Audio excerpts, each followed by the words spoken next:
All right, good evening, everyone. My name is Ryan Stewart. I'm with the county's Planning and Development Department, and I'd like to welcome you all to the third meeting of our Community Task Force on Phase 3 of the Fairfax Center Area Study. Just for housekeeping, this meeting is open to the general public and it is being recorded. You should have just gotten a notification on that. So we'll have that available here in the next few days for those unable to make it here tonight. It will be posted to our county's YouTube channel, and then the slides and any transcripts will be posted to the project page for the plan amendment. So just by way of an agenda this evening, tonight is the first time in about a year or so that the task force has last met. And so this is going to be a reboot of sorts as we begin the next phase of the study. Going forward, we anticipate that the task force will need to meet more regularly as the study progresses. And so you'll see that as we start to talk about the schedule. But overall, much has happened in the last few months, and we have a lot of material to cover this evening. So, as we go through the material, we will pause momentarily to allow for task force members to have a discussion and any questions along the way. And then at the end, if there's any questions or comments from the public, we will save those to the end of the presentation. Task force members, you've already received these slides in advance. We've made a few changes over the weekend, but again, we don't really expect you to have many detailed comments this evening, and we want you to take a chance to digest what you've received and what you've heard, and we'll have plenty of opportunities going forward to have those discussions and to have those inputs. And so, really tonight is more about reforming the task force, going over our study background and objectives and role of the task force. Remind everyone about the planning study and the context in which we're planning, and then go over a lot of the work that we've done over the past few months. You'll recall we did some community outreach. We did some polling. We took that information and we synthesized that with what we've learned from talking with our Board of Supervisors and other stakeholders. And we've worked with the development community to really come up with a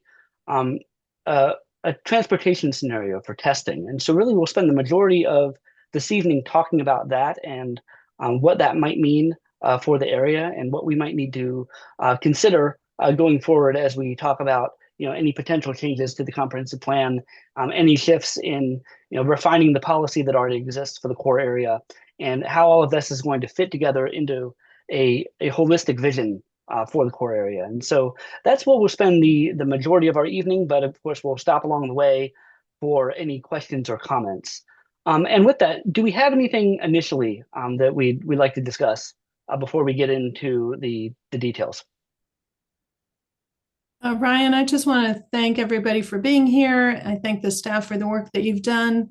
And my name is Mary Cortina. I'm the commissioner for the Braddock District. And I look forward to restarting this and to seeing, where we're headed. Thank you so much. Great, thanks, Mary. I left out introductions at the very beginning, of course, but yeah, we do have, of course, Commissioner Cortina and Commissioners Thomas on the call, as well as we've got representatives from the Braddock and Springfield districts as well. And we'll talk about that membership here as part of the task force shortly. So getting into some of the study background and where we are with phase 3, this is the geographical area that we're talking about, and you may have seen this slide earlier in the past presentations, but really we're talking about the core area of the Fairfax Center area suburban center.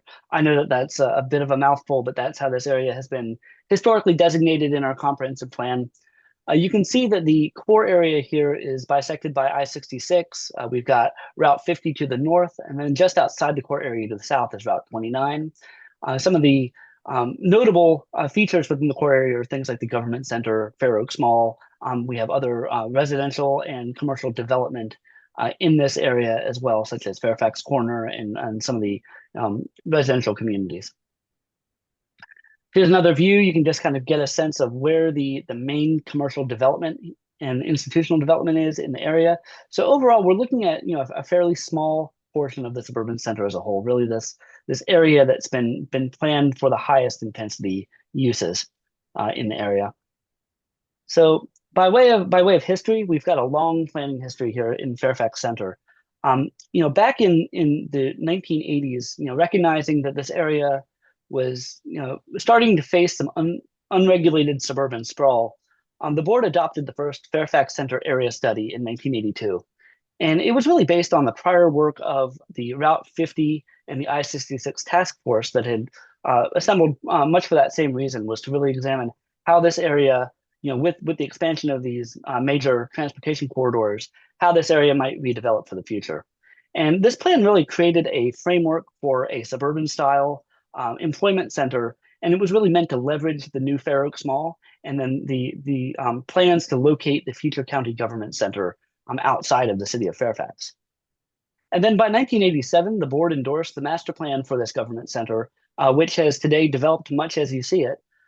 It's it's been planned and developed in terms of that master plan, and we'll talk more about that as we get into the slides here. By 1991, this is when the county adopted a new comprehensive plan, and with that, what we call the concept for future development, which really laid out the countywide policy of concentrating growth into established activity centers and really placing boundaries against where growth was expected in order to limit much of the suburban sprawl. These suburban centers and these more activity centers were really grounded on the idea that there would be access to transit, access to employment, and access to the availability of being able to support a greater level of growth. And so here's the Fairfax Center Suburban Center was established, and with that, the idea that there would be a core area around the new Fair Oaks Mall. And then the next planning effort really occurred in 2013, which was actually the start of this study, which was really it established the suburban center structure that you see today. It's in this yellow and pink map. It's a mixed-use core surrounded by increasingly less intense development as you get farther away from that core. And then phase two in 2016 really established the metro-centric guidance that we have today, and the idea that if Metro were to expand, here's how we would plan for this. And it really looked at the overall vision for the suburban center, what the core area should develop as, and how that should happen. And then as part of that, the phase two task force made some recommendations for specific sites within the core area for future study. They recognized the need for transportation funding to look at how that might affect the transportation in the area. And so that really was the foundation for where we are today with phase three and studying, specific development within the core area, and then looking at how transportation is affected by that. And then we have additionally the government center visioning project, which examines future land uses and the future direction of that development on the government center, and revisiting that 1987 master plan, which I will talk about. Of course, we covered a lot of this in last meetings, but I just want to make sure that for those of us new to the process is that we're all up to date. But when we look at a plan amendment, anything that we study, such as whether or not to amend the comprehensive plan, is authorized by the Board of Supervisors. And so this phase three was initially authorized as a follow-on to the phase two effort back in 2016. But a number of things have changed during that time. We've got different interests in land use. The market has changed. We have, for example, the construction of the new transit center garage adjacent to Fairfax Corner. We have the introduction of the new countywide strategic plan and One Fairfax, kind of charting a new direction for how county services are planned and delivered, and that plays into the government center revisioning effort. We have secured funding for the transportation study, and that's been underway throughout the course of the study. And then, as part of the routine updates to the comprehensive plan, we've seen changes to, for example, at the mall area and other sites throughout the core, but then also some petitions to amend the comprehensive plan, such as what we see with the site-specific plan amendment for the reserve at Fairfax Ridge, which came in with the 2022 cycle. But that is to say, all of this authorization, we're looking at a number of things, but the general idea here is updating the guidance for the core area, keeping in mind the interest for development and how we might be able to facilitate future growth and enable the addition of mass transit at some point in the future. So I know this is a wordy slide, and I'm not going to read everything. Of course, you have this in your slide deck, but the phase two really established this vision for the core area as a place that is where people can live, work, and play all within proximity to each other. And so there we have some guiding planning principles uh, specific to the Fairfax Center area, but then also looking at the core area as kind of the highest intensity use planned around Metro. And so you see some of the elements here, but the suburban center is really envisioned as this place that is mixed use. It's more urban in character. We've got high quality architecture, planning, placemaking, and design. The idea of multimodal streets and complete streets to really facilitate transportation, whether you want to take your car or you want to walk or you want a bike ride. And then we have a real focus on environmental health and how do we preserve the natural resources that we have. We have a site and a core area that is really at the headwaters of several major watersheds within the county. And so that's at the forefront of all of our planning efforts is how we preserve those resources. The study leadership here, I mentioned this earlier, but here we have a task force, and really the task force is designed to be a kind of subject matter expertise and community experts for the Braddock and the Springfield districts. And so we have planning commissioners Cortina and Thomas, as I mentioned, and then the Braddock and Springfield supervisors have each appointed their members to the task force, and who you are there. And then on the other side of part of this, I guess part of the study, in looking at the government center specifically, is the what we call the County Leadership Committee. And this is really a body of agency heads and senior management that are most directly involved in the daily operations of the government center. And it was selected by the county executive's office to really provide that level of subject matter expertise for county operations and help to prioritize and deconflict activities on the campus as it goes and develops. We want to make sure that we're maintaining and enhancing the quality of services that we're providing to the county. And so that board is there to assist us in doing that. So this is a busy slide, and this is maybe a new one, but got some questions from involved members of kind of wanting to know kind of what the process looks like going forward. And so where we are today, we've started off, we've kicked off the meeting. We've had now 2 task force meetings, and we've really examined the existing conditions of the area and where we start to build our planning process. The second step here we call intake and information. This is where we heard from the task force members. We've heard from members of the community through polling.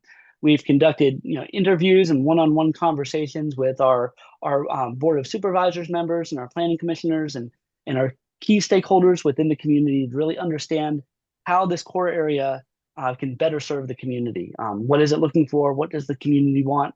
Where are our needs? Where are our gaps? And where we can use the comprehensive plan as a tool to really set out that vision for the core area that really meets the needs of those most directly involved. From there and where we are today, we've taken that information and we've worked to develop a scenario for testing the transportation conditions. The idea here is that we want to know what the capacity of the transportation network is, and in doing so, we can better plan for what level of development might be appropriate for the area. We're kind of in that sweet spot between, we don't yet have the intensity needed for like a full transit-oriented development, like what you might see at other areas of the county where Metro is already available. But we want to be able to plan accordingly to allow that level of development to happen and to really facilitate and to kind of entice Metro and the economic development that comes with it. And so where we are with this is, concurrently we've been doing the government center visioning work, and you may have seen some outreach efforts on that recently. We've been developing some scenarios that we'll go through, and I'll talk about how those have informed the transportation scenarios. And then from there, we will complete the transportation study, taking these numbers, and we will then refine what this means for the core area and come up with almost a preferred scenario for what the core area will look like. And this is where this is where the task force is really going to be greatly involved in helping us develop what that vision looks like, what might be appropriate, and what policy considerations do we need to make in order to ensure that any planning that we do is going to be a success. And so from there, we will, ultimately come up with a series of recommendations for amending the comprehensive plan. And so we'll be looking at in depth, what does the comprehensive plan already entail, and where might we need to refine that and provide some maybe more specific guidance where we currently don't already have that. And I'd be remiss here in stating that each of these steps has extensive engagement involved, whether that's with the task force, whether that's been with the development community, whether that's with working with our board of supervisors their committee work and working with our planning commission and working with our various interest groups in the community. Certainly, each of these has checkpoints involved, and so the idea being is that any recommendations we put forward as a task force and as a staff would be in line with the comprehensive plan and be able to advance those goals and be a reflection of what the community wants and needs from the area. So you as a task force, I mentioned earlier, the goal here is that you would provide that community representation and local expertise to ensure that the community's views are reflected in the planning process, and really you are the kind of the persons who have been selected to serve as that that bridge between what we might understand of the community as staff and what we've heard, but also looking at this in greater detail than what we might otherwise be able to gather from broader outreach. And so we want to ensure that through this process, you're considering what the community wants and needs and what the goals are, and how that might translate into ultimately what will become a transit-ready mixed-use area. Through this process, I mentioned in the planning diagram is that we would want you to assist in creating the proposed development scenario, and so helping us to refine the numbers that have been kind of presented to us and suggested through the development community, and taking the results of that transportation study and really figuring out what's appropriate for the area, and then evaluating that scenario. What opportunities do we have? What are the benefits and the impacts to the community as a whole? And again, once we get to the point of understanding what we want this area to look like, how do we refine this area into language appropriate at an appropriate policy level for the comprehensive plan? So some of you may be familiar with these subject matter areas if you've had any dealings with our comprehensive plan, but some of the things to consider, the comprehensive plan is a holistic document that covers many different areas. But as a task force, it's our job as staff in a task force to come up with recommendations that hit all of these major areas. And so we ask you to consider things like, what is the land use mix of the area? What might that urban character and what might that design be like? And so as we move forward, we'll be talking about things like, what does it mean to say that, we're advancing, for some example, something like placemaking? What does that look like? How, when people visit this area, how do we want them to feel? How do we want them to experience the built environment? People that live here, what sort of land use mix would be appropriate for living, working, and playing all in the same area? Environmental protection, this is where we start looking at things like stormwater management and watershed protection, as I mentioned earlier. But we'll also look at things like, impacts from transportation noise and how that shapes development patterns. And we'll look at, things like green building and how might we be able to advance the county's environmental goals through our land use policies here. I mentioned earlier multimodal transportation. This is, how we get around the area, and how we enable folks to use multiple ways of getting around. And so we're not totally reliant on vehicles within a more urban context. We'll be looking at housing affordability and kind of what level of housing might be appropriate for the area, and what we might be able to expect in terms of how many of those units would be classified as affordable housing, either through formal programs or through market rate housing. Not only are we looking at the government center for government center visioning, but we're also looking at other public facilities. We're looking at things like, our our fire departments, our wastewater and our utilities, our police coverage, our the services that we provide on a daily basis to our residents and how they best can access those. Of course, with any new development, we want to consider the impacts of public schools, and when we look at development, how new students will impact the school system. Parks and recreation is something we're looking at as well. Of course, with any new development that generates a need for parks and rec, and how might folks be able to access those and have quality parks experiences. Looking at cultural and heritage resources, not necessarily a large consideration here because much of the area is already developed, but we do have resources nearby, such as the Ox Hill battlefield adjacent to the core area and some other considerations. But then also a new element that we're just now starting to consider with as we are updating our comprehensive plan policy plan is the idea of healthy communities and how do we advance public health and the health of our residents through land use planning.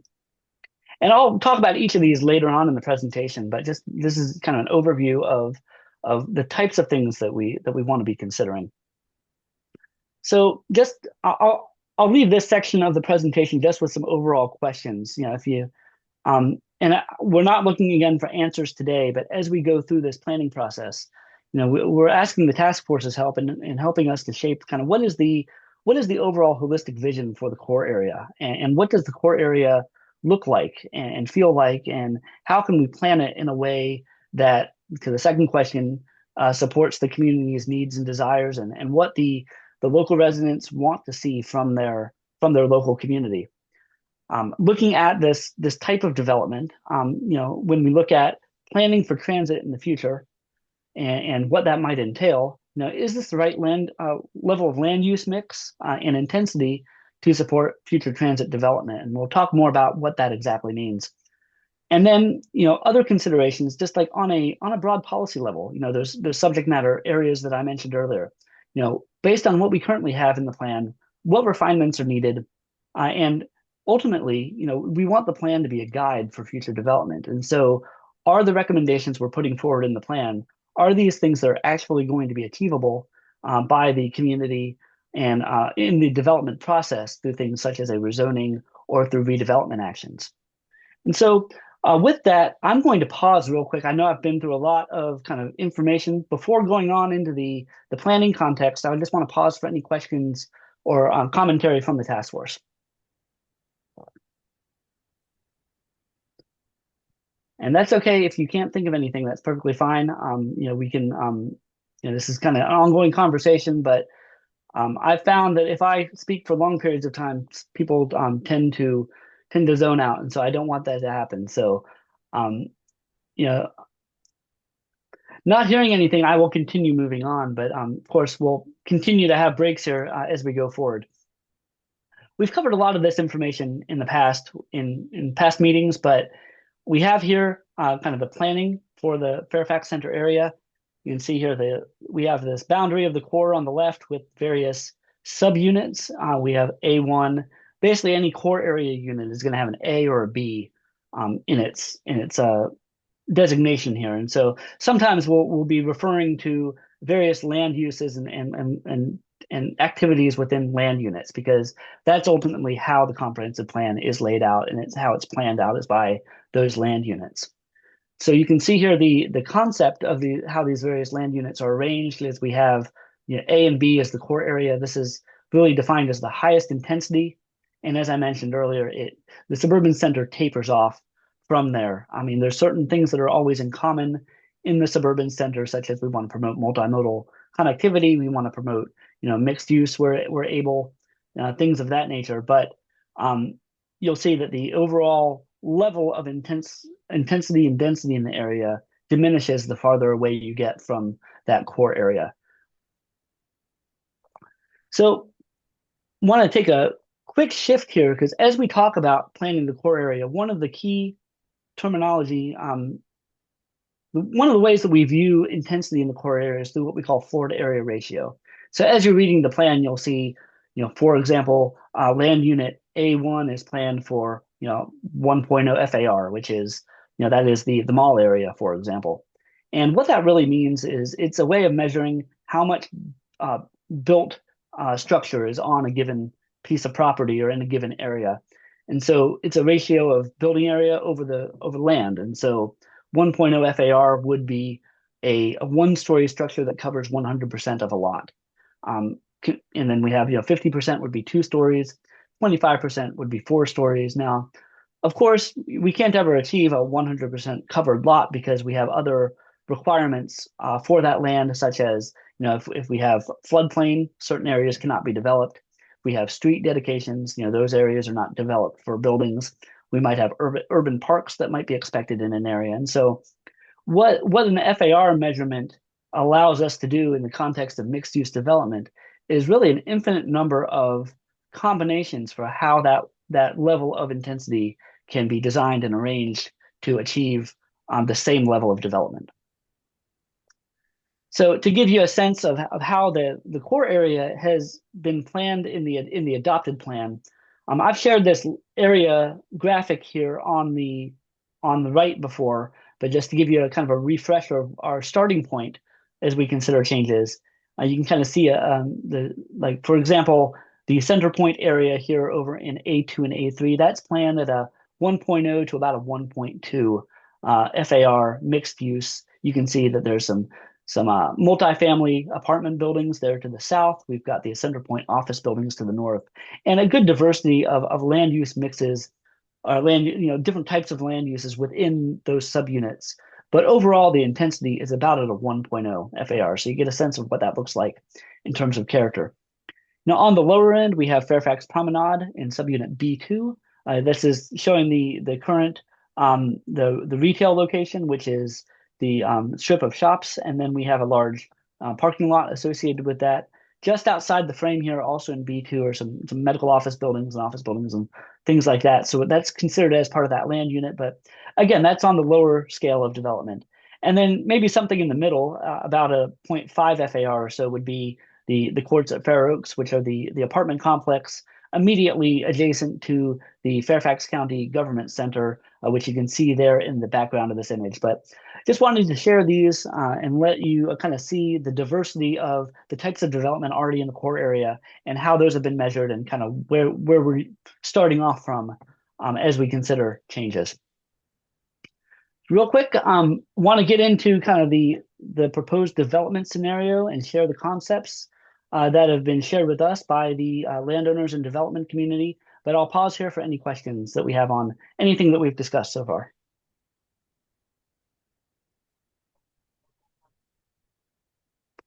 Okay, if not, let's keep going. I've got a lot to cover here, but we will go through this next section. So I mentioned earlier, as we're thinking about development in the core area, the ultimate goal here is a transit-ready development scenario. And you can see that, when we compare the Fairfax Center area and how it's been planned, to date, and how other suburban and urban centers in the county have been planned, many of which have already had metro in place for some time, you get a sense of kind of where this falls in terms of overall intensity. Like, for example, Tyson's, which is our most urban area of the county, we don't have a maximum FAR as long as that is within a quarter mile of a metro station. And so there are some exceptions there. But generally, when planning for this kind of transit-oriented development, we tend to think of a quarter mile and a half mile as being a suitable walking distance to transit. And so that's the basis for those higher intensities, is really being able to maximize the development potential of land, within close proximity of the metro. And so you see the various figures here for what the planned maximum FAR is in the adopted plan today. That's not to say that these areas have actually developed to that maximum potential, but this is what's been analyzed and adopted and considered at a policy level to enable development to happen. We have smaller suburban centers. I guess I should say less intense developed suburban centers at Centerville, where we currently do not have a metro, which is very much in the same in the same category as Fairfax Center today. Is that we're looking at how we might plan that for the future in anticipation of arrival with Metro and what that might need for the future. Currently considering about a 1.0 FAR, across the that suburban center, which is about what Fairfax Center is developed as today. And then we have other suburban centers like Flint Hill, which is our smallest suburban center in Oakton. And given that we don't have access to mass transit, that's at a lower level of about a point 0.8. But anyway, you can get a sense here of kind of how we tend to look at transit-oriented development in the county, and where what we are currently looking at about a 2.0 once Metro arrives, and how that fits into the overall development pattern within our activity centers in the county. So the proposed scenario, in trying to figure out what might be appropriate for creating these future development conditions, we really wanted to identify those areas where we felt as a staff and as a community, and looking at the development interest in the areas, where the areas that within the context of the comprehensive plan, that's 20 years out, but we understand that Metro may not be here for another 30 or 40 years, but we looked at where are the areas that are most likely to experience the need to redevelop in that time frame. And so when we look at places like the residents over in land unit B3 that I mentioned earlier, let's say that's a residential neighborhood. We're not planning to upend that area with a new plan for mixed use, where it just does not make sense to do that. But there are areas where we have had development interest in the past, and places where there are opportunities for redevelopment, such as the surface parking at the Fair Oaks Mall, additional development potential at Fairfax Corner, as part of government center visioning, looking at the government center, places like Fairfax Town Center over onto to the northeast there, and also at Promenade that I mentioned earlier, where it's currently a retail strip mall, but there's some potential there to maybe redevelop a portion of the surface parking lot. So high level overview is here in the table. Of course, I don't want to go into the exact development numbers here, because we recognize all of this is subject to change as we get more information and as we continue planning. But you see here kind of the difference between what's currently been adopted in the plan today versus this proposed scenario that we've developed over the course of the last few months. Now, I will say that this development scenario is for the purposes of testing the transportation network. We really want to figure out what the capacity of our existing network is to accommodate future growth. And that's growth that's above and beyond what's been already adopted in the plan, not what's currently available today. And so, some of these numbers may seem high, or they may seem maybe residential heavy, or they may have a particular land use in mind, but that's really to maximize and look at what that maximum impact to the network might be. It's not necessarily where we will end up in terms of planning, or we're not trying to suggest that it's an appropriate mix or maybe even an appropriate intensity. We think it may be, but of course, this is a starting point for discussions with the task force. Shifting gears here slightly before we get into the scenarios themselves, this is a graphic that was developed by our consultant with Government Center Visioning. This was really looking at where we see as opportunities for connectivity and greater kind of placemaking within the core area. So, for example, you see some ideas to connect the government center campus with Fairfax Corner and provide a kind of a more of a direct connection. Perhaps we have some sort of an overpass over 66 that takes Fairfax Corner and connects that to the future development at Fair Oaks Mall. As that redevelops. Now, don't pay attention to the grid of streets there or anything. We'll talk about that, but that's just for notional reasons that we included that. But then looking at development on the government center campus itself, looking how we might be able to enhance the pedestrian network and the trail network through new connections and completing the connections that have not been yet connected in the past. But this was sort of a starting point of looking at, like, how is the area connected? How does the area function, as a whole? Now, getting into the proposed scenario and the potential development concepts that have been presented to us by the landowners and by the development community. We've got 8 different proposals to discuss tonight. You have a lot of this information already in your slides, and so I don't want to focus so much on the details. We will have those detailed conversations as we have future task force meetings. But I wanted to provide these to give you a sense of what we're starting from, look at some of the ways in which we see these development scenarios impacting the core area and also opportunities that can provide the core area. But as we move forward in developing this overall vision for the core and ultimately the plan text, we will want to, as a group, work on taking these disparate concepts and turning this into a more holistic plan, for the core. Each of these has a number associated with them, and so we'll be referencing, those as we go forward. This is a big slide. I'm not going to go over the numbers. You have this in your packet, but we wanted to just detail here for purposes of a transportation quantification. When we talk about development at, say, a new FAR, what exactly does that mean?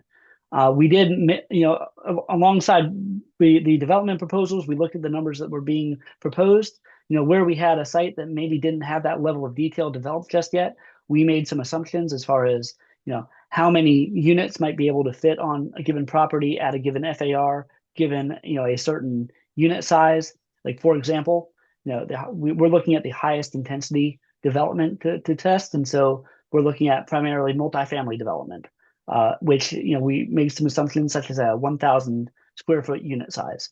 So when you see kind of a multifamily unit and how that correlates to, overall size of development, you can kind of see where we had to make some assumptions. But again, this is just for getting a kind of a future baseline for testing, what the impact to the transportation network might be. But the bottom line here, got some overall, you can see here in the transportation study area totals, for the whole core area.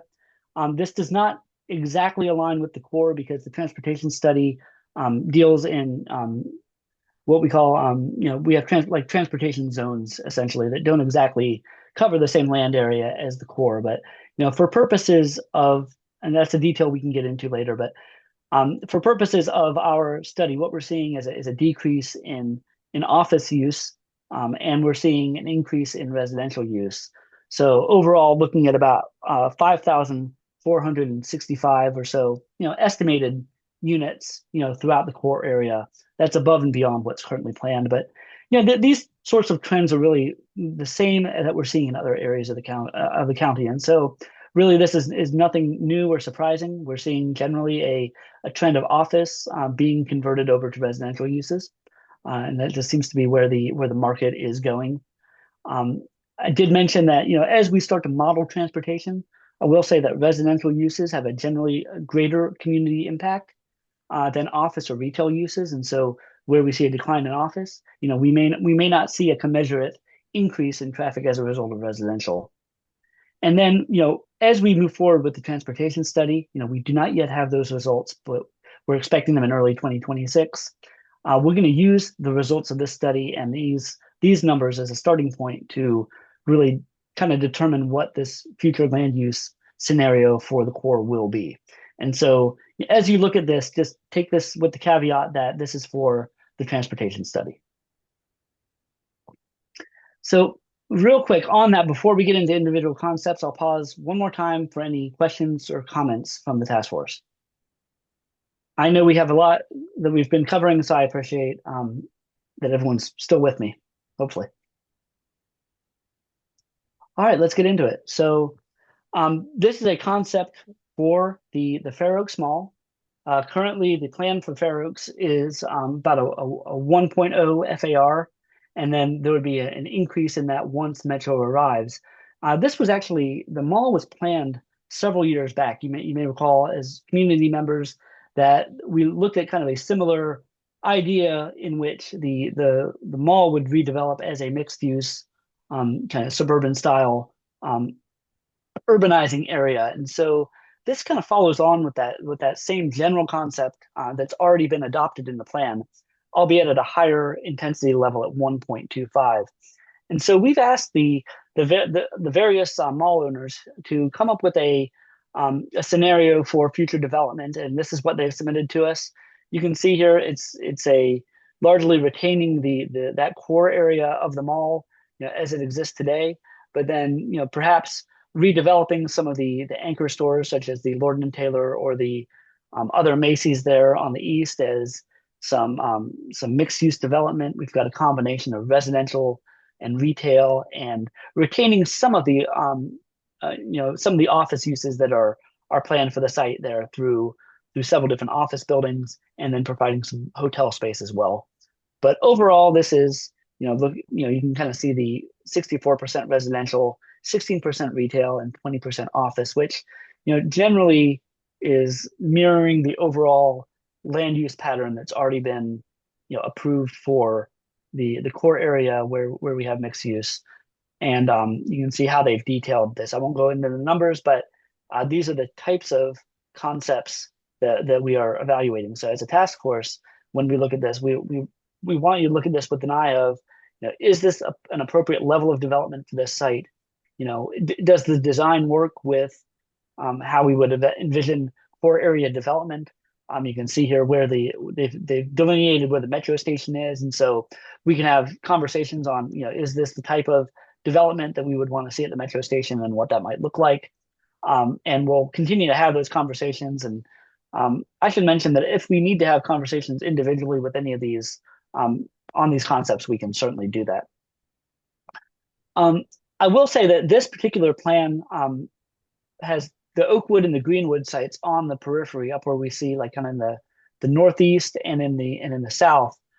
This particular plan does not illustrate the next concepts, but broadly speaking, they've incorporated what mixed use development might look like in terms of the entire land unit. So these next few concepts will be a little different here. We have the Oakwood property here in the northeast part of the site. You can see how things stand today. We've got the Fairfax Marriott and the parking garage, and we have an office building, retention pond, and so forth. What has been proposed here are two different concepts. We've got one concept here for a multifamily building with a garage, as well as some urban parks and open space, kind of retaining that location of the stormwater management pond and all of that. But you see here that this is generally at about a 1.95 FAR, so that would be slightly above what we would consider for 1.25. But when we look at a whole land unit, we look at the average across the whole land unit, and so this is could be within the range of that when you consider the other development on the site. We have another concept here for some 2/2 townhomes. This is a lower intensity at about a 1.14 FAR, but you can see here the location of those those planned or I should say proposed townhomes and open spaces as well. So they've provided two different concepts for us. And then moving on over at the Greenwood site at the south, you see here this is the office building, and it's adjacent to the extended stay America and the hotel uses there to the east. You see the mall parking lot and the structures there to the east. Here's another multifamily concept where they're proposing a multifamily building and having an urban park space kind of at that entry point to the mall area to the north. And then you would have a garage kind of buffering the multifamily building from I-66.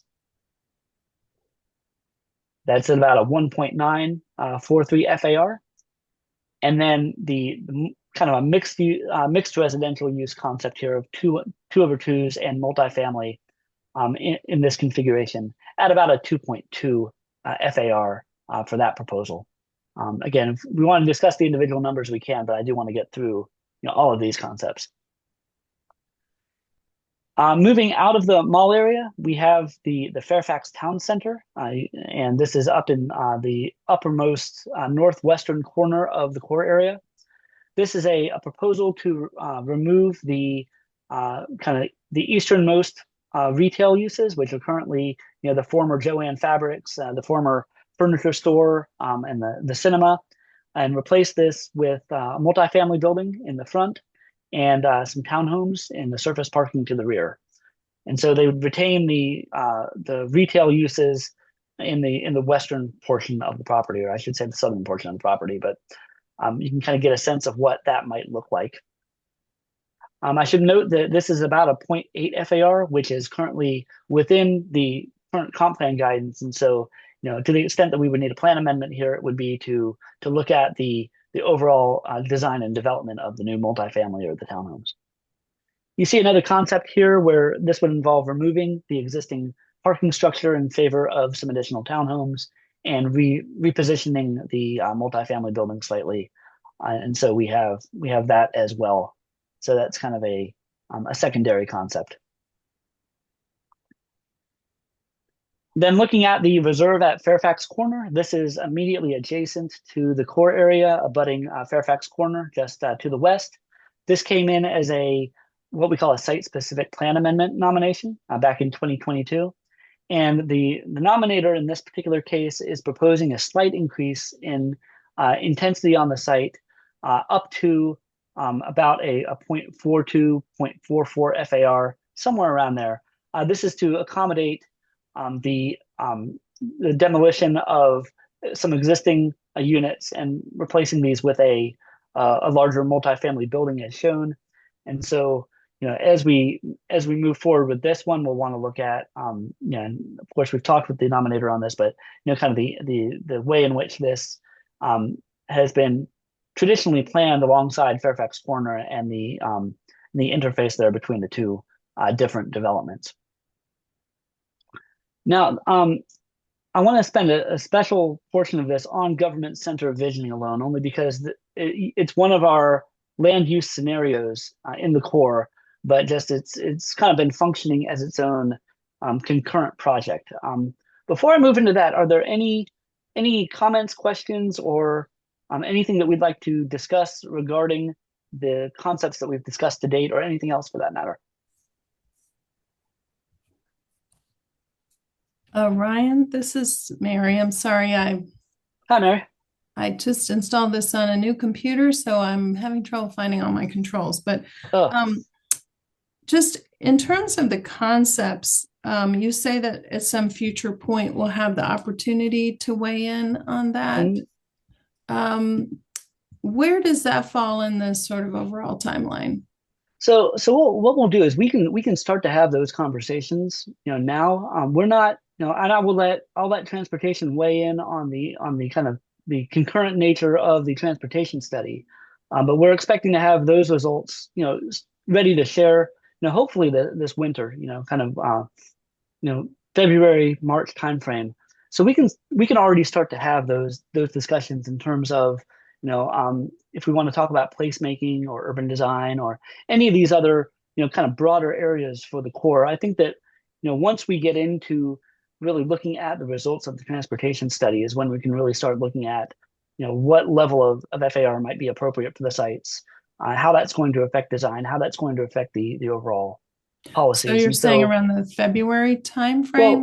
Well, we can start to have those discussions now, but we're not going to have the transportation data that's really going to be able to quantify those transportation impacts for us yet. But we've as a staff we've already started to look at things like impacts in terms of comparing these scenarios to our overall policies and how these conform with the comp plan and where we think we might need maybe some site specific guidance as we start looking at the plan going forward. But there's certainly nothing preventing us at this point from already having those conversations. So I don't know if maybe you have some thoughts on what that might look like, because we're certainly open to amending, maybe if you've got ideas for task force topics or things that you'd specifically like to discuss, we can certainly do that. It seems like the connection between Fair Oaks Mall and Fairfax Center and the government center, seeing that those were sort of the primary areas of this comprehensive plan, and how they relate to one another, how they might be used, how people would travel between them. Hmm. how to activate between those areas, Hmm. especially Fairfax Corner and the Metro and the mall, Hmm. as opposed to, just trying to shoehorn them in along ramps. Hmm. And, Yeah. it's not to say that I have any negative comments at this point, Hmm. but just trying to see how do they align? How do people, what, as you say, what is the placemaking component? Sort of putting yourself in a 3D, and not Hmm. sort of isolating some of the park spaces, things like that, are just some immediate Hmm. reactions. But we can continue. I think if there's an opportunity for us at a future meeting to have some of Hmm. these discussions, I think that would be good. Hmm. Yeah. Yeah. As I mentioned, we're really hoping that we can have the task force meet on a more regular basis. And so, we don't want the momentum that we're kind of reestablishing today to peter out. We want to be able to have these conversations. And, even if we're maybe waiting on study results, we can maybe focus on another area, in the interim. And so, that opportunity is certainly there. I Okay. think, on our radar, we certainly have all of that connectivity, in mind as well. And I think that when we get the transportation results, you'll see that it's not just about traffic. They're also looking at, pedestrian comfort. They're looking at bicycle comfort. They're looking at where the gaps are in the network. So we can see where we might be able to connect those and what that kind of north south, you know, connectivity spine between the mall and the government center may eventually look like. Um, Yeah, and just thinking about the functionality of those roads, mhm. whether those roads are places where people are shopping, Mhm. engaging, they're just trying to travel. I think Mhm. each road will have a different function, and that would drive sort of the form, and it would drive Mhm. the character. And so thinking Mhm. maybe more intentionally about that, along with the nominators, Mhm. I think would be a helpful thing to do. Yeah, absolutely. As staff, all agree with that. And, just for everyone else's context, we've employed that same approach in other areas of the county where we look at kind of on a street by street level, how each main corridor may function, or how that might be treated in the plan. So that's something we can certainly consider going forward. But, all that, I know we have transportation on the call as well, but I know that a lot of these questions that we have now is that's sort of the bigger unknown for us right now. It's just not having those results yet, but still wanting to move forward other areas of the plan. But we'll, as we have that information, we'll certainly share it and we'll consider it and we'll um, factor that in as kind of one of the main drivers here of the plan. Okay, thanks. Yep. Yep. Is anyone else? No, I'm just looking at the time here. It's approaching 8, and so I do want to kind of ensure that we have a lot of time and things for discussion and questions. But for government center visioning, this was a project that um, was really authorized, in part due to the proposal for affordable housing at the government center, which is currently under construction today. And as part of that plan amendment, it prompted the question of, well, we have new development going in. We've got, a an existing affordable housing complex. We have another one going in, and so kind of how can we more proactively look at how our government lands can be used to enhance our services, to really meet the goals that the board has set out in its countywide strategic plan, or through its One Fairfax equity policies, or through our other board and community priorities that we have throughout the various plans that our county has enacted over the years. Um, and so much of this is kind of looking at how the government center can redevelop within the context of the Fairfax Center area, knowing kind of the overall plan guidance is kind of how does this fit into that mixed use concept. So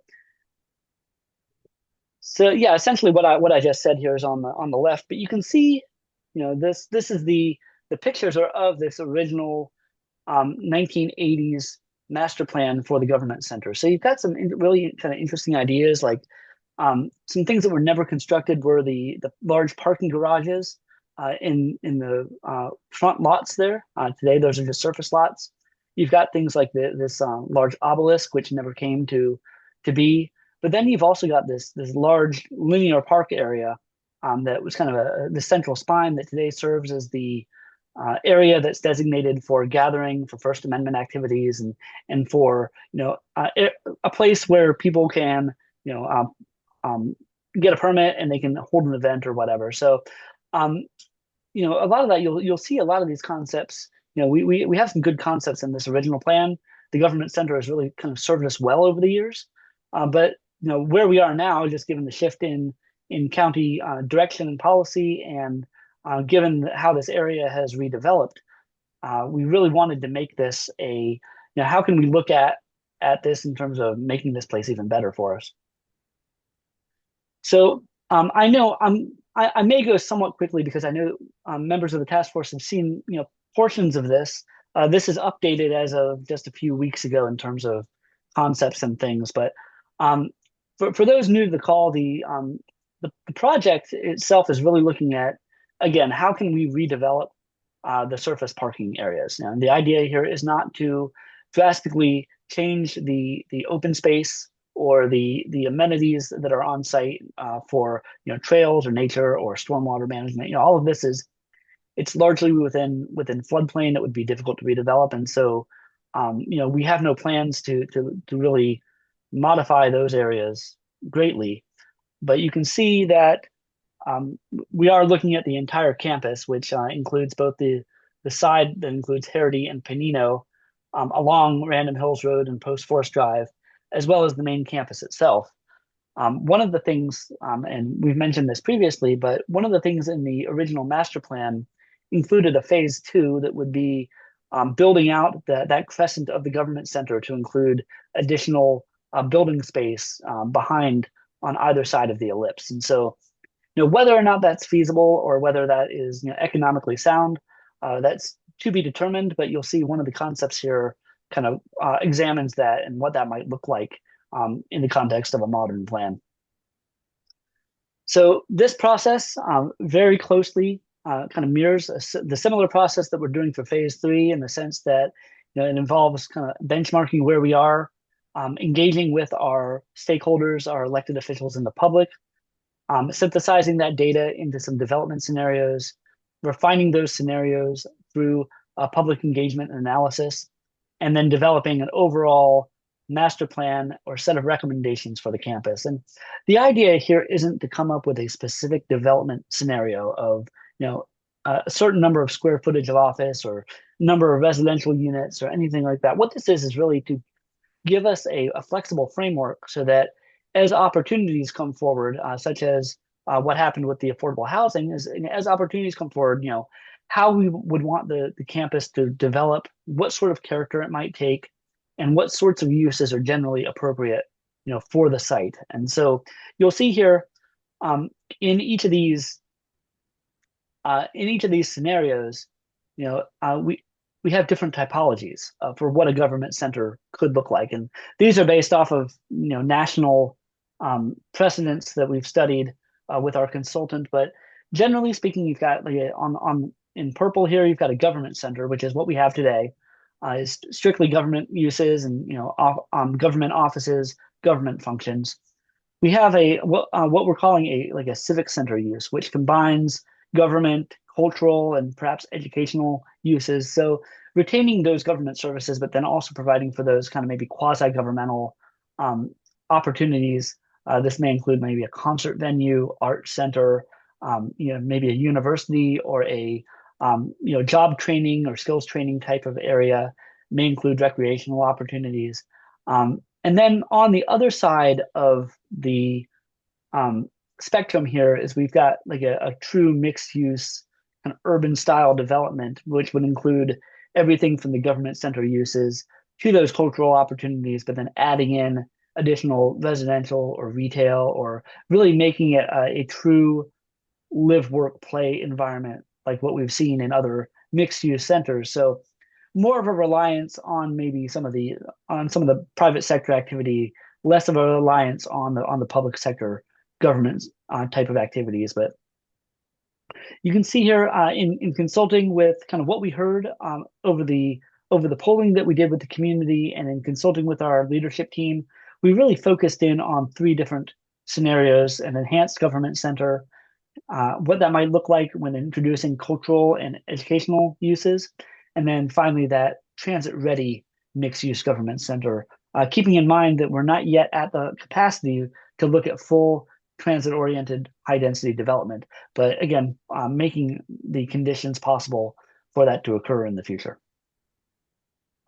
So this is a wordy slide. I won't go over all of it.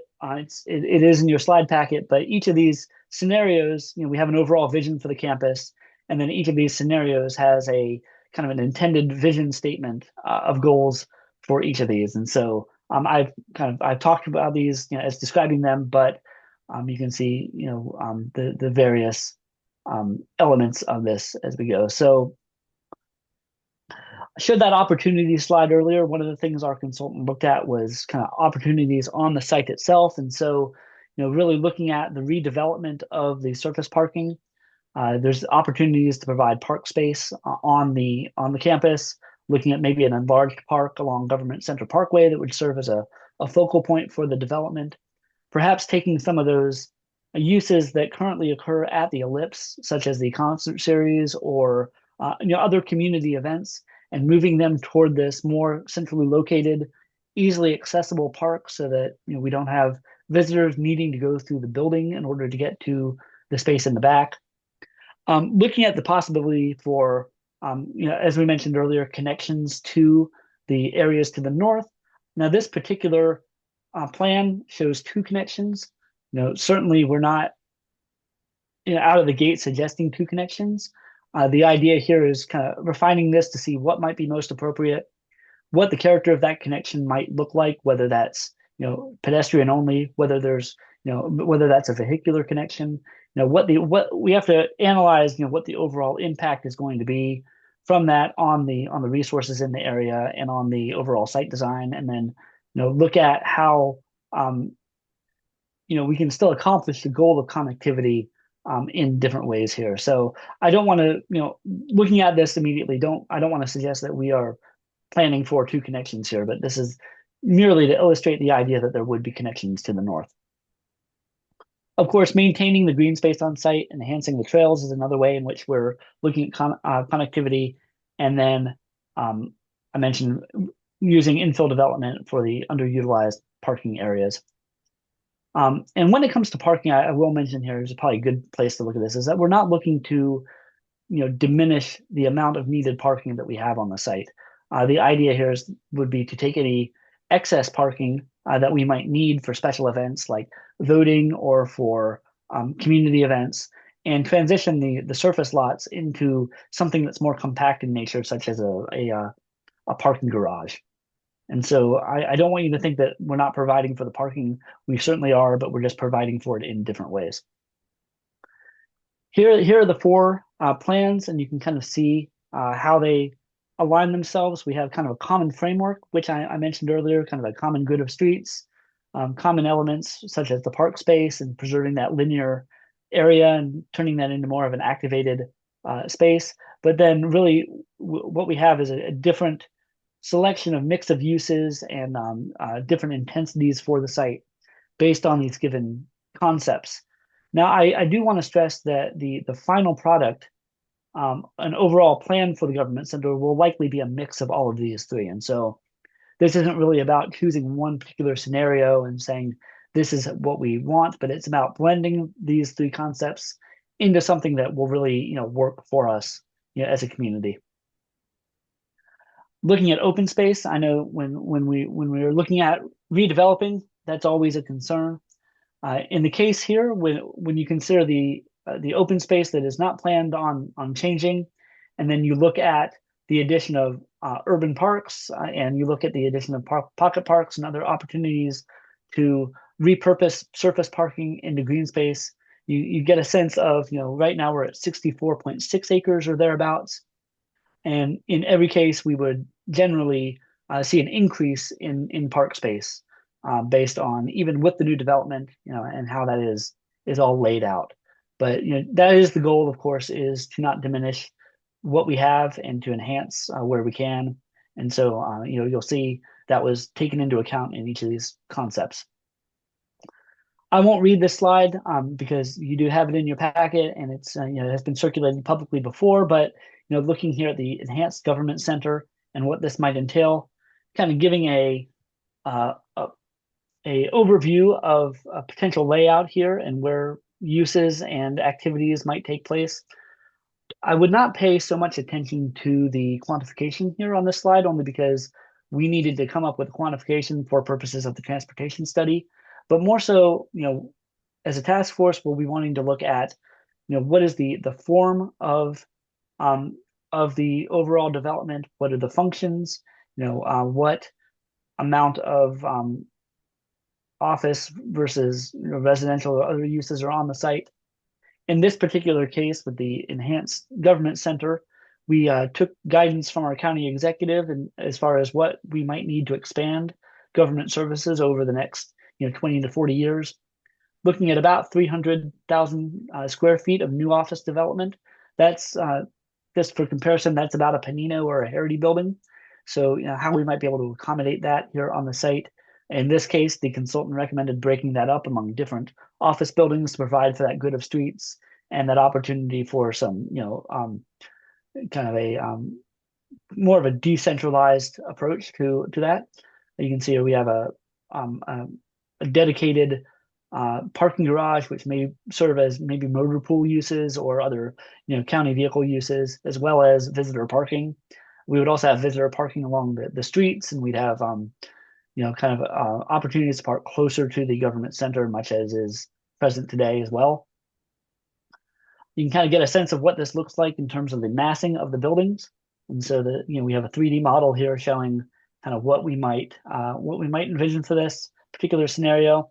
The massing of the affordable housing there is already underway, and so you can get a sense, if you're familiar with that size, of what that looks like, kind of what these other buildings might look like as well.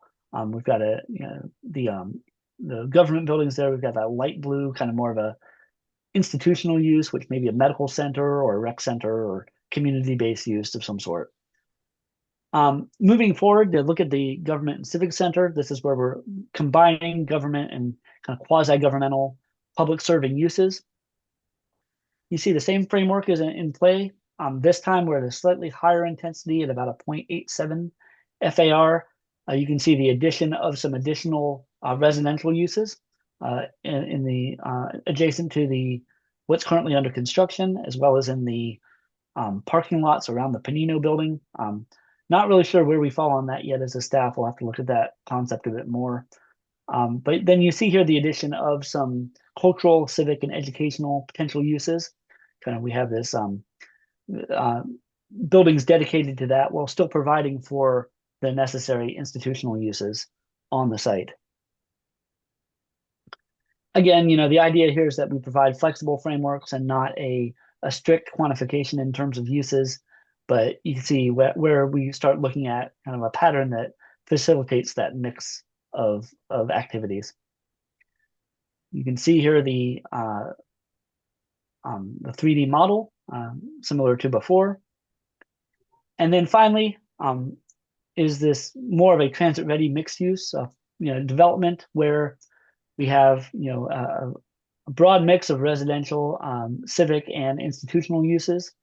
This centralized building here could be something that is more of an institutional or a public serving use again. But again, we've got more of a heavy reliance on ground floor retail and mixed residential use vertically. And so that you'll see that here in the plan in this brown color. And you can see here, should also point out that this is where we start to consider things like a new office buildings behind the government center as that original master plan envisioned. I believe the idea here is one that is you could provide for that additional need for government offices, but these would be more back of the house features. And so you would have more of the front facing public serving offices located to the front while still maintaining that kind of livable mixed use feel that you would see in a mixed use center. And of course, here we've got you can kind of get a better sense of that red areas designated for like ground floor retail, whether that's coffee shops or retail or places that would serve visitors, coming to the government center and living here on campus and in the area. Now, one thing that was brought to we've been working closely with our public works staff on kind of existing planning for like the ellipse and things like this. So we're already aware that there are some capital improvements and some natural landscaping measures and some things that have already been implemented, but also some future projects along the loading docks and the access roads and things like that. But the idea here is that any scenario that we carry forward is, of course, keeping up with these ongoing planning efforts and ensuring that there's minimal impact and being involved where planning has not yet happened, being involved in that process to ensure that we have a deconfliction of uses. Okay, and then I'm going to pause here if there's any questions. And after this, I'd like to get into just some broad staff comments that we've received to date on the various policy considerations on these various scenarios.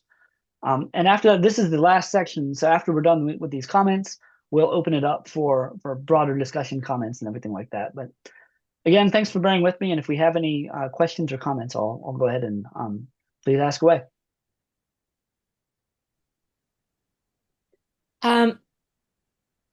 Was somebody else about to speak or? No, I don't think so, Sabrina, you're on. Yeah, as somebody who lives within walking distance of the government center, I just want to flag how important that green space is for us out here. And if we're increasing our population density, that need for green space will obviously increase. So I was a little worried when I saw the proposed development behind the government center there. It's been exciting to see the greenery, the trees that they've been planting, and the shrubbery and stuff like that. That's been increasing. There are a lot of families with young kids. There's kids running around, dogs, people play volleyball on the weekends. I saw that, and you flagged that they were proposing bringing a green space up by Government Center Parkway. And if that does happen, if there's like a barrier between the road and folks there, but I just want to flag, like, ensuring that we have that space for folks to, I guess, exercise, play, and be able to enjoy the greenery there. Yeah, absolutely. That has been at the kind of the forefront of our mind. Is like it is a valuable resource today, and it's certainly used by the community today, and we want to retain that use. I think if I can describe maybe staff's line of thinking and the consultant's line of thinking, is that this was something in the original master plan for future growth. It was kind of already identified, for that purpose. And so it's worth considering going forward. However, that's not to say it's cost effective or feasible, or, there's a number of design considerations that we would have to go through even before, deciding to move forward with a plan like that. The original plan was that these would be connected to the government center building itself. Our consultant, they're also architects in addition to planners, they've told us that's probably not feasible or cost effective. So we're most likely looking at standalone buildings. These sorts of things, we don't want to lose the existing uses are there and the things that the community has come to rely on. But we also we thought, just as a matter of doing our due diligence, wanted to consider that as well. So I can't guarantee that that'll be in the final plan or not, but at this point, it's just really a talking point for the community and for staff and everyone else. And so that's a really good point that you bring up in terms of, as a resident, how you use the space. That's the exact type of comment we want to be hearing. So appreciate it. Hi, Ryan. This is Mary again. Is it okay if I speak at this point? Sure. Okay. So I put one in the chat, which was just that the connection through the open space, the trees, to have rid of streets that goes across that open space, I think is contrary to some of the other goals for environmental protection. Mhm. So I have that concern, and I've had that since I Sure. first saw this. So the first question is, was this proposed just to sort of make it like a city type layout, or was it based on traffic, or what? Why this? As a starting point, this was proposed. I would say I wouldn't say it was solely due to a city type layout, but the overall approach that we looked at was kind of if the pattern for the Fairfax Center area is one of more urbanized, more mixed use, more walkable, the way to achieve that would be more through a good of streets pattern. Um, you know, if we were to accommodate a new mixed use, that would be an efficient way of doing it. But that's not to say it's creating a city, for a city's sake. We'll need to look at, this all of this has been kind of considered in the transportation study in terms of, functioning and things. So that's certainly being evaluated. But um, the idea here would be, if this area is envisioned to be more of this intense mixed use area, what is the most efficient pattern to allow that to happen? While Well, you're still not while really still respecting using the those um other mhm, blocks. I mean, the whole purpose of having grids of streets is really to mhm, arrange the buildings in smaller blocks, and you're yeah, not yeah. doing that here because it's all green space. So it seems to me you're just running them through for the sake of running them through. So okay, And so you're thinking about these two northern blocks yeah, here where yeah, we've got the Stream Valley. it just bifurcates this open space. Hmm. If there's a walking path through there, or Hmm. maybe even the one in the front. Hmm. But on a related question, so I have that issue. On a Hmm. related question, right after 9/11, I believe it could have been some other time, but I thought it was Hmm. right after 9/11, the county just closed down that whole front portion Hmm. in front of the government center so that you can't Hmm. drive anywhere near there.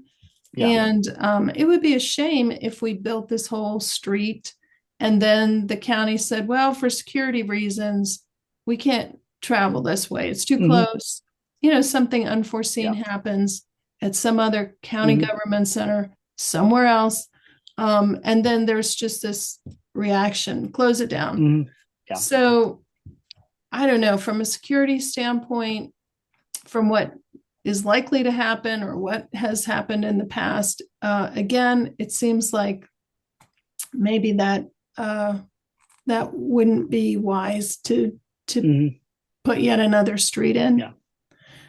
And then just the last comment about this layout. One of the staff members at the open house said the same thing that Sabrina said about just Hmm. that park toward the front of the government center parkway being Hmm. really Yeah. uncomfortable from Hmm. a play perspective, or from Hmm. being there, and maybe that would be better served to be closer to the government center. Hmm. For example, where you have that blue and gray block, that perhaps it could have Hmm. been Like oriented this one or this differently. one here. Yeah. Yeah. Hmm. Yeah. Did you look at configuring any of that? We of course our consultant has that input. They are looking into it. I've not, we've not yet had the specific discussion on how to address that, because we are still collecting comments from the open houses and from the polling and everything like that. And so that's one of the things that we're looking at is does this particular layout make sense from a contour perspective, from a usability perspective. And so that's one thing that we've asked them to take a look at, going forward. But um, we did hear that comment from, we're hearing it now again. We've heard it from others as well. Not only members of the staff, but also members of the community have kind of said, maybe there's a different location for that park. And so that's something we'll be looking at as well. Okay, thank you. Mhm. And I just wanted to quickly add on to what Mary said. I think she was talking about the roads that connect from Monument Drive, if I'm Mhm. correct. And there are some trails there, and I'm not sure how necessary that is in terms of like traffic and connectivity, Mhm. since and I'm directionally not the best, but like you'd be coming in from 66 from the other way, right? This would be Yeah. Monument. So I'm not sure how necessary that would be. And there are trails back there. So it'd be nice to be able to like walk and bike without worrying about that added traffic of cars. Yeah. And you keep that safety there for, pedestrians and others. Yeah. Yeah, we've definitely heard a lot of comments on these connections here from the public, of course, and we're looking at this in terms of, just broadly speaking on the plan. The idea here and the way in which it was described to us, by the consultant is one that's more of we're demonstrating that maybe there is some connectivity between Fairfax Corner and the government center that doesn't involve going out to Government Center Parkway and then going north. And so this could be, maybe one connection. Most likely, I will say probably not two. But this could be maybe only a pedestrian connection. It could be a trail. Maybe it's vehicular. But for context here, we have a stream valley going right through this area right here. We've done some major capital improvements to restore that stream in recent years. We've got the trail network, and it's a resource that we've as a county invested in, and we recognize the importance of. And so, any connection, across that or through that would need to take that into an account, Yeah. if it's appropriate at all. And sorry. Yeah, go ahead. I was just gonna say, and as a pedestrian, I do cut through the trail that connects there from Fairfax Corner and walk across the government center, and I do that a lot. I drive around there, so I'm not sure how necessary it is to actually have a road. And we are trying to encourage folks to ride bikes more often and to walk, but also you want folks to feel comfortable, right, walking as a pedestrian, because there are certain areas where you certainly don't feel safe. So it'd be a shame to lose that.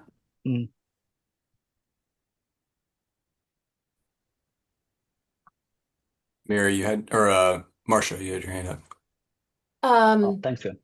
So question, if that, I don't know, half circle area were not to be the space for events, it would still have to remain open so that you don't lose the view of the government center down that center path.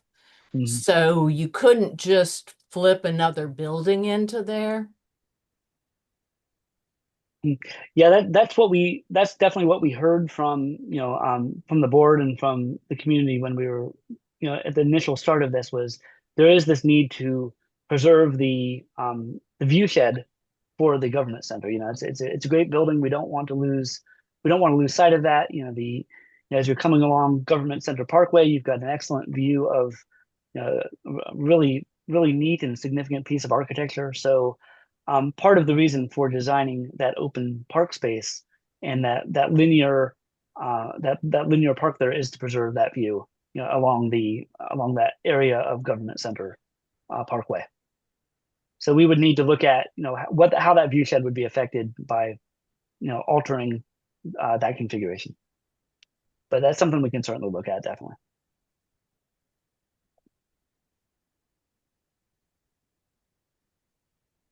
Are there any other questions? If not, I'm going to go forward here and just some real brief. I know that we've talked a lot, kind of some additional policy considerations and things that we're considering.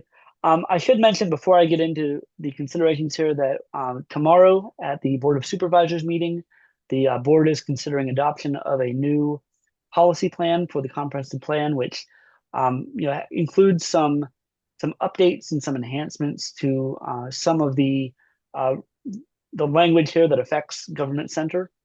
We don't really know yet, how that is going to affect our overall review, given that this is a longstanding project that's been in the works now for almost 2 years, and that we've relied on the past policies to guide some of our decision making. But certainly where we can incorporate those new policies, we will certainly endeavor to do so, assuming everything has been adopted. But I will send out a link to that after this meeting. So, once that's adopted, the task force will have that new language And so you can familiarize yourself with that, because we can use that, to guide discussions going forward. But now, I mentioned early on the kind of elements for consideration earlier, but we kind of broke that down as a when we do our staff analysis and we look at this from a topical basis. So some of the things that we look at in the environmental element I mentioned is, right now we're in the headwaters of 4 major watersheds: Cub Run, Difficult Run, Rocky Run, and Pope's Head, all of which generally flow away from the government center. And so the government center is sort of on this high point.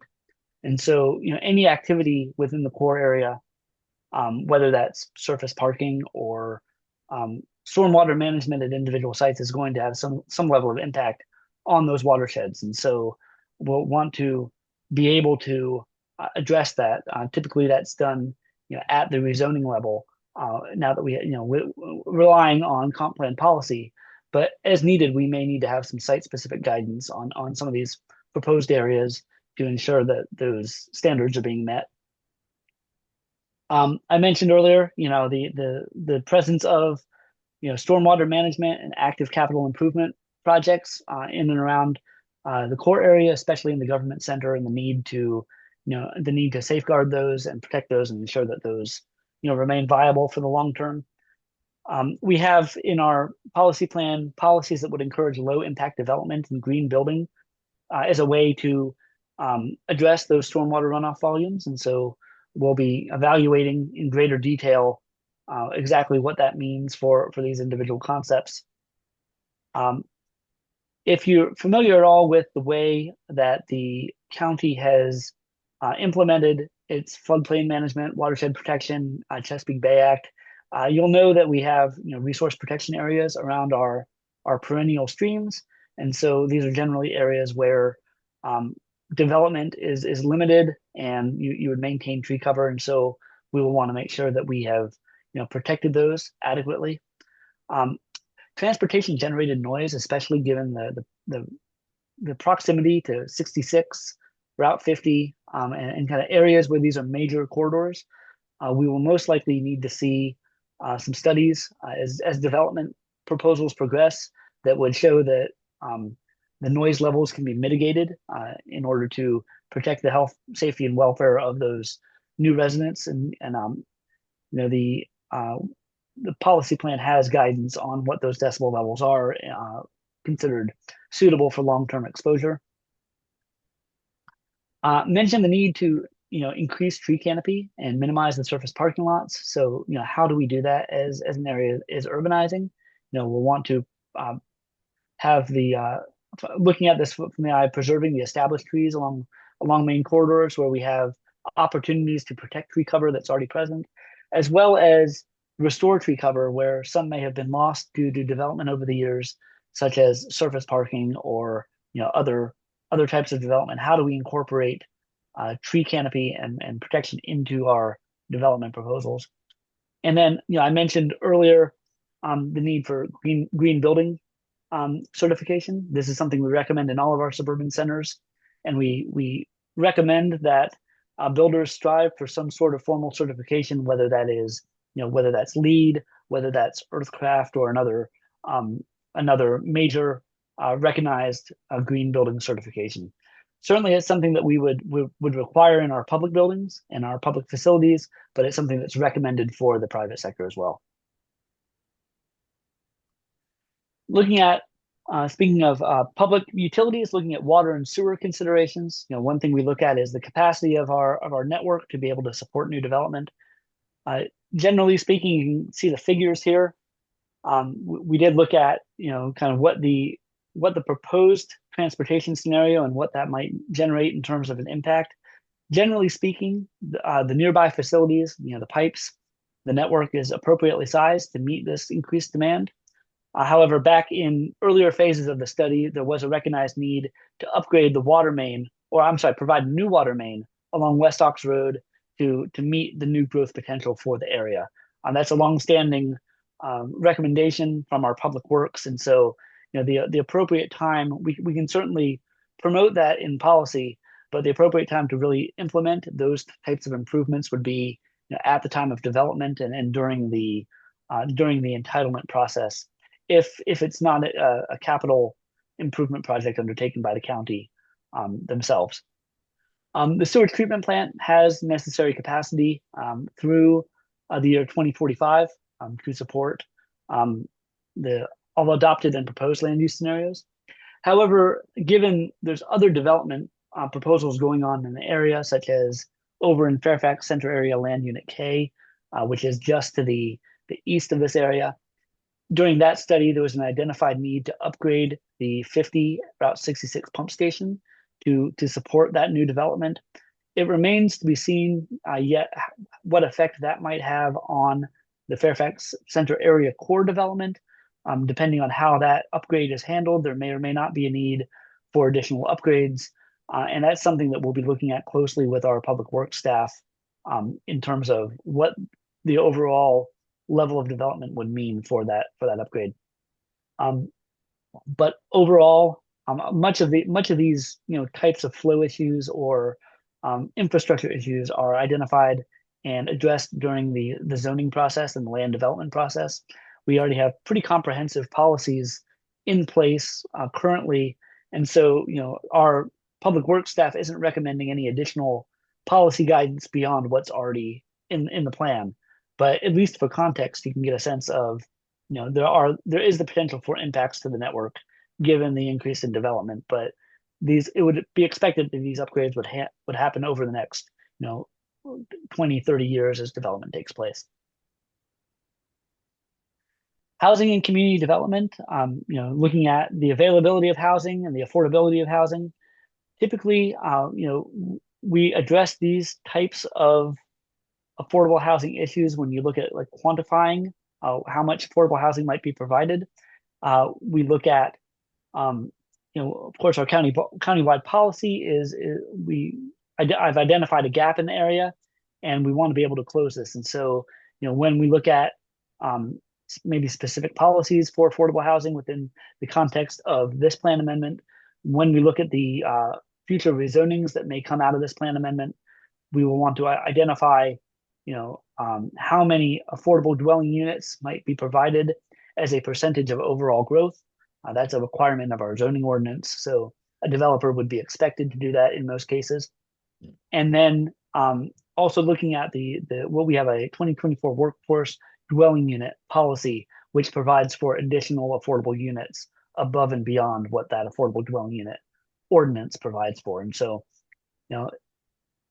much of this is implemented at the time of rezoning or entitlement, which is beyond comprehensive planning, but we'll still want to be aware of these issues because we may need to have some specific guidance for affordable housing in the area. Parks and recreation, another large concern here in terms of overall development, because as an area is urbanizing, folks are going to need access to open space, parks, recreation. Sabrina, as you already mentioned, it's a valued resource.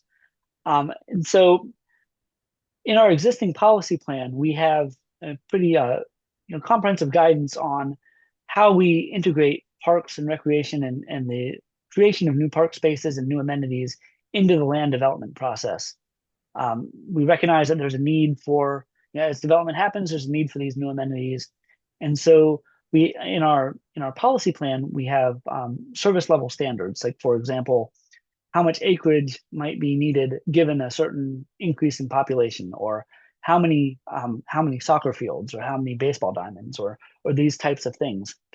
I will say that currently the Park Authority is undergoing their needs assessment to determine what those appropriate levels might be.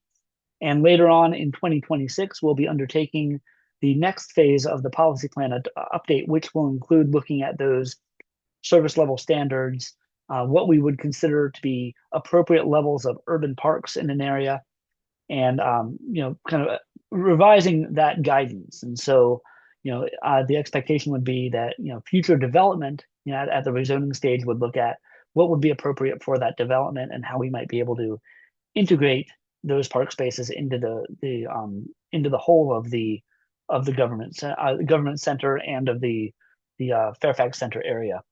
But generally speaking, we have a little bit of we've got a deficiency when it comes to urban parks in that we don't have any in the core area currently. We do have some urban plazas and some urban parks as they've been created through the entitlement and development process, but really the only FCPA Park Authority public park is Ox Hill Battlefield Park, which is just outside of the core area. We do have some others that are within maybe a long walk or a driving distance, but really no centralized public park space in the core area. And you can see here just this urban parks framework example. This is just an example of how we apply the policy and how in the development process, there's an expectation that mixed use development in suburban centers provides urban parks. And so, just based on the transportation study proposal, looking at about 12.3 acres of parkland need generated over the entire core area. And that's assuming, given the multifamily unit counts, about 8,200 new residents in the area. And so, as development proposals come online, that's one thing that they will be evaluated against, is how much urban park they're providing. But it's not just about acreage, it's also about the experiences that folks have when they visit parks and how they're amenitized and how they're and the recreational benefit of these parks. And so it's a pretty collaborative process that we go through to ensure that all of that happens with the park authority. Public schools, another driver of public need, of course, is when you increase residential growth, you expect to have an increase on your schools and how that affects capacity. Now, the way in which schools plans out their capacity needs is that they're on only a 5-year horizon. And so we can really only project out about 5 years of what the demand might be or what the capacity might be. It makes it a little bit challenging on a comprehensive planning level because we're looking at a 20-year horizon for comp planning. And so, but you can see here in what's currently planned in our comprehensive plan, in our adopted plan, we have approaching an overutilization at both Fairfax High School and Katherine Johnson Middle School coming up in the next 5 years or so. Can't really tell what it's going to do 5 years beyond that, but the middle school at Eagleview and Greenbrier East, I'm sorry, that should be Eagleview Elementary, I believe, but both of those have sufficient capacity. And so as we move forward with this, we'll be having more in-depth conversations with schools about what their capital needs are and what their demands are, and how all of that will be affected, and how we might provide for that in or near the core area. All right, those are kind of the initial staff policy concerns. I'll pause here, of course, before we just get into the very last thing, which is kind of our next steps and future discussion. And if there's any questions, comments, concerns.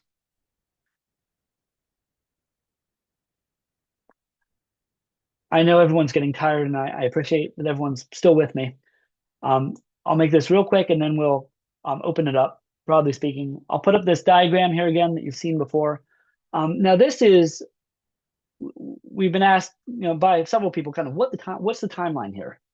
And I will say that the timeline will be ultimately determined at the pace in which other studies can be completed, like the transportation study.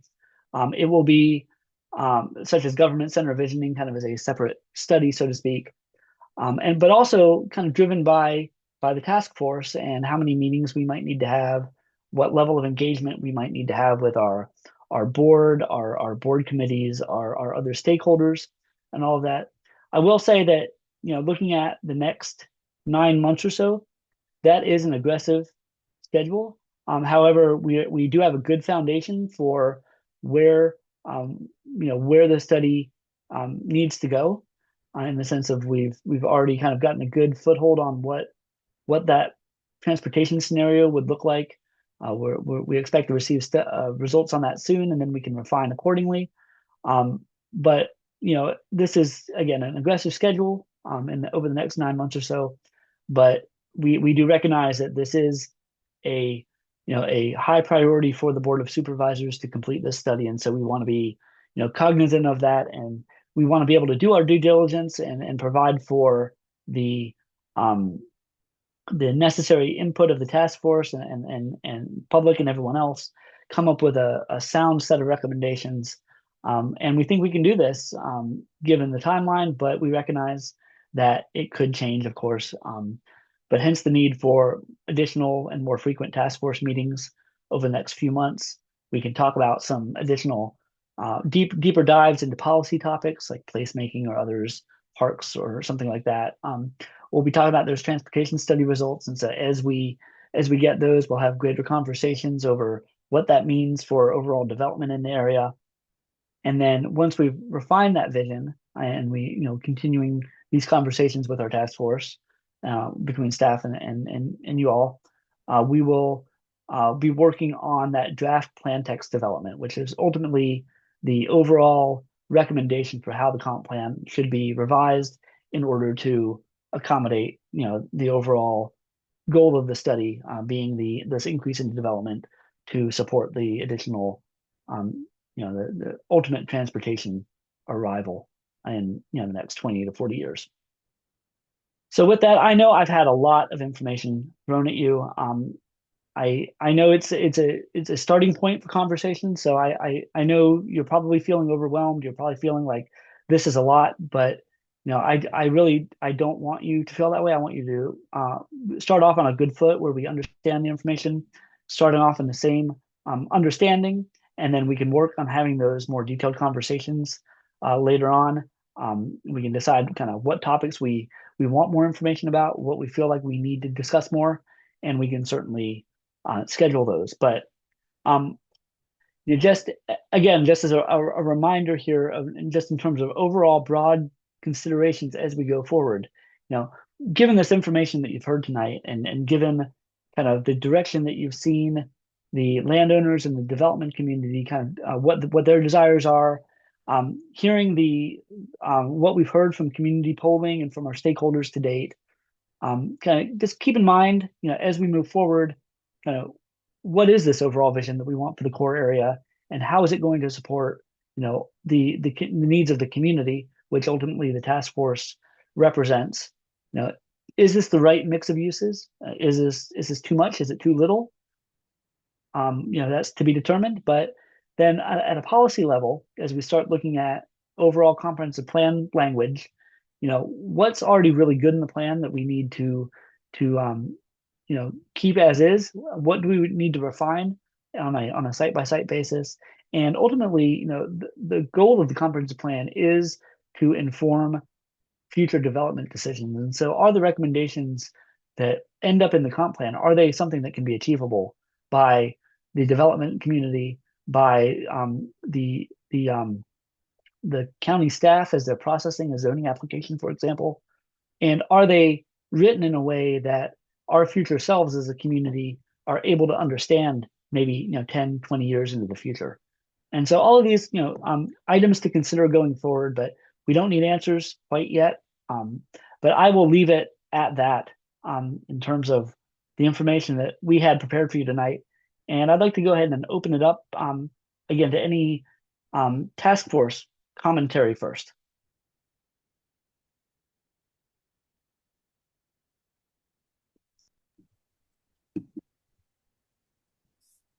Ryan, I'm back again. Hi, Mary.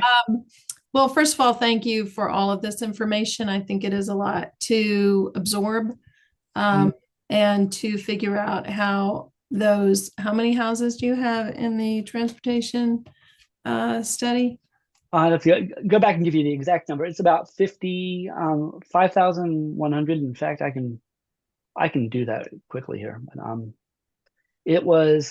we had it at, I'll use this figure right here. We had 5,465. For those following along, we make an assumption of about 1.5 residents per multifamily unit within an urban or suburban core area. So that's where that 8,200 comes from. But the number of new multifamily units would be 5,465. Ultimately, we would also expect to see, multifamily is of course preferred in an urban area, but we would also see some 2/2s or townhomes. And so just for evaluating the transportation analysis, that would be kind of seen as a maximum. And the 12 acres of urban parkland. So yeah, again, just trying to see. That's based on the existing standards, just to kind of ballpark an idea of what might be anticipated. But again, it's a very rough estimate. Yeah, and just where and how that could potentially play out and how you could maximize your urban parks so that they're not all little chopped up tiny postage stamps. I mean, unless that's what you're going for. But I think there are a lot of things to consider here. And you had said that until the transportation study gets back, that maybe that's our starting point for the next plan, or well, I think what we could do is if the task force has an interest in meeting before those transportation results are available, there are other topics that we could potentially go over that might not be as dependent on transportation. Like we may want to do now I'm just brainstorming at this point, but if there's a need to do maybe a more in-depth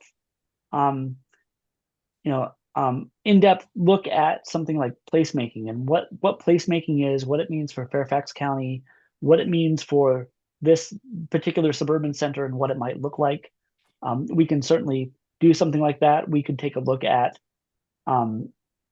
if urban parks is of interest, we could take a look at that. We could look at.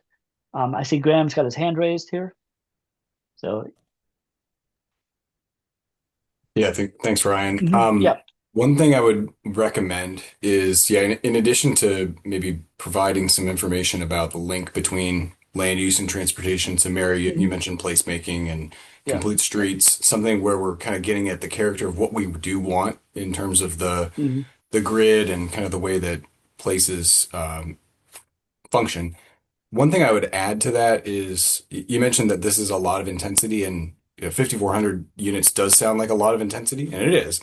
But I think as Ryan's has gone over, what it is it's the sum of each of these individual sites, all of which have been nominated by the landowner. So I think probably a piece that I think the task force would want to hear is each of these owners coming in and talking a little bit more about their ideas for their property, because we, as Ryan went over at a high level, we can describe what they've nominated, but I think hearing from them would also be helpful, just so you can get a sense of where the market's going and some of the factors that they're hearing on the private sector side. So that might be another piece of this to give a different flavor and a different color to the proposals. Yeah. So that might be a good conversation for the next task force meeting, in addition to discussion about placemaking, for example.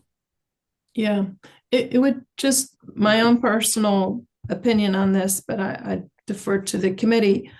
Sometimes once you see what somebody has proposed, that idea gets locked in, and then you don't expand your horizons. I would say, I mean, it's not our money doing the developing, so it is a give and take. But if there's some overall issues that that the task force has an interest in pursuing before we look at each application, that might be good, like the placemaking.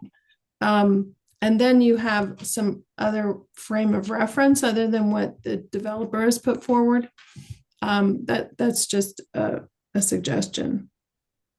But the February transportation, I would certainly be interested in that too. So I just don't know how much we can accomplish in each committee meeting without having it go on for many, many hours.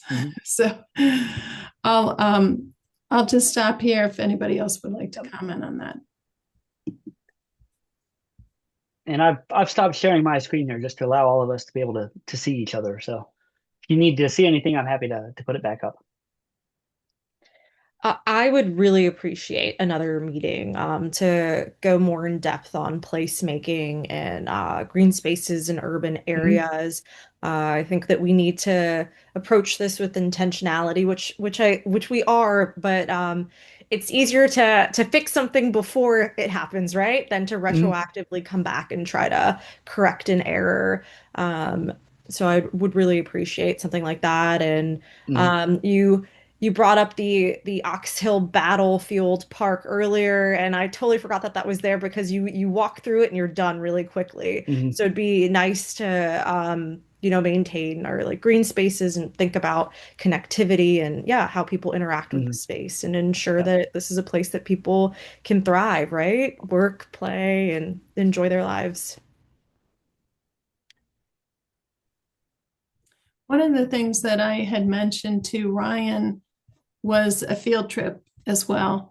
And, I don't know that we have time or that we want to go out in January, but that's certainly an opportunity. I will plan to drive around there myself with some of these concepts in mind, but perhaps in the March timeframe, we could see this on the ground or just keep that in mind. I think when you see a place, when you stand next to I-66 and you say, would I want to live right here?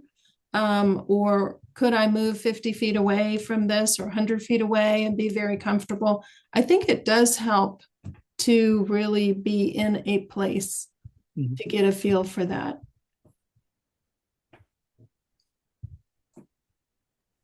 And Mary, if you want me to be your tour guide, I'd love to drive you around. Oh, I'm in here all the time, but I don't travel around thinking about these things, about what has been proposed tonight. But yeah, I'd love to do that. That'd be great. We'll make a date and we'll call Marcia. She loves these field trips. So just for context, so I live, I guess, technically within the area, maybe right outside, and my store used to be in Fairfax Corner. So I'm very familiar with different aspects of living here, having a retail store here, and Great. Okay. Well, we'll plan it. Sounds great. Now I know we're kind of approaching our top of the hour here, and I do want to be respectful of everyone's time and all. If there are no other immediate comments from the task force, is there anyone member of the public? I see we've got a few members of the development community on, and maybe some others. Anyone who would like to just make some quick comments or has any questions or anything like that, I'd like to give that opportunity as well.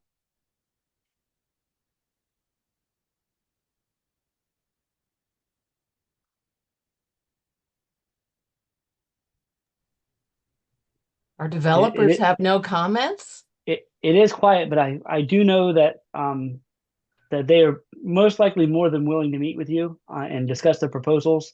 And so, we can, if that's something that the task force is interested in, we can certainly help to facilitate that.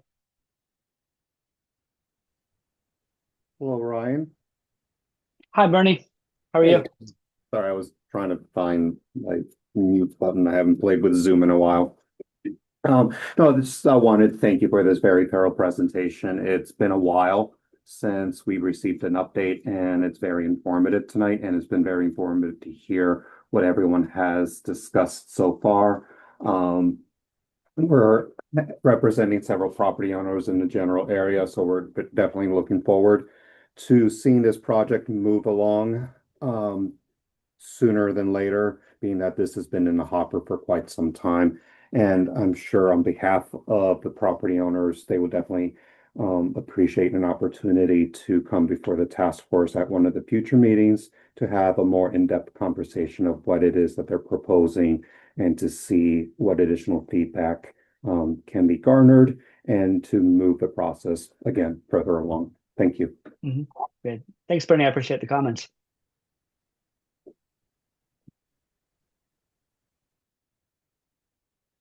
Okay, so I know everyone's tired and you've heard me talk an awful lot tonight. I will go ahead and we can go ahead and close out this meeting. Just as a reminder, the recording will be available in the next few days on our YouTube feed.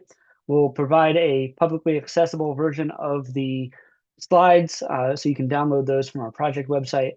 And it sounds like we have a lot of interest in having another task force meeting before we hear about those transportation results. And so we'll be in touch as staff to schedule that and get that on the calendar. We can certainly talk more about what should be on the agenda and how we'll go about approaching that. But in the meantime, please feel free to review the information, take some time to digest it. Of course, you have my contact information, so please feel free to reach out and let me know if you have any questions, comments, and things like that. And just on behalf of everyone here at staff, I want to just thank you for your involvement in this task force, and we really look forward to this reboot and starting this process over. And we really appreciate your continued involvement. So thank you. Thank you, Ryan. Yeah, thanks, Ryan. Thanks so much. Thanks, Ryan. Great job. Yep. I'll go ahead and stay Good to on see here everybody. unless anybody has additional comments, but if not, we will be in touch shortly. Thanks very much. Okay, happy holidays. Appreciate it. Good night. Happy holidays. Thank you so much. Have a great night.